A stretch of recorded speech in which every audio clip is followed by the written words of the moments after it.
Hello hello everyone, तपाईँहरू सन्चै हुनुहुन्छ र म पनि सन्चै छु। Welcome to back to my channel. New भ्लगमा तपाईँहरूलाई सबैलाई स्वागत छ। सो मलाई चाहिँ एमआरपी दाइलाई चाहिँ लास्टै मेरो एकदम म चाहिँ उसको एकदम बिग फ्यान हो होइन। लास्टै मनपर्छ क्या उहाँको राइडहरूदेखि लिएर उहाँको बोल्ने मेन कुरो त राइडको भन्दा पनि उहाँको बोल्ने शैली चाहिँ एकदम एकदम यहाँ मनमा छुन्छ होइन। सो गाइज त्यसैले मलाई चाहिँ एकदम मनपर्छ एमआरपी दाइ होइन। जस मलाई उहाँसँग भेट्न चाहिँ एकदम एकदम मेरो धेरै धेरै ठुलो सपना छ। एकचोटि भेट्नु पाइदिएदेखि मेरो सपना पनि सायद पुरा हुन्थ्यो होला। सो भगवान्ले जुरा छ भने उहाँसँग एक दिन मेरो पक्कै भेट हुन्छ होइन। भेट गराइदिनु पनि तपाईँहरूले सबैले सेयर गराइदिनु।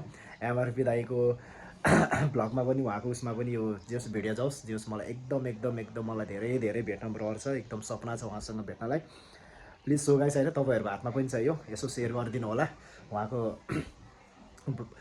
उहाँले पनि हेर्न सकोस्। त्यसको लागि चाहिँ है त ल, जय नेपाल, जय एमआरपी दाई, एकदम बिग फ्यान है। ल, लभ यु।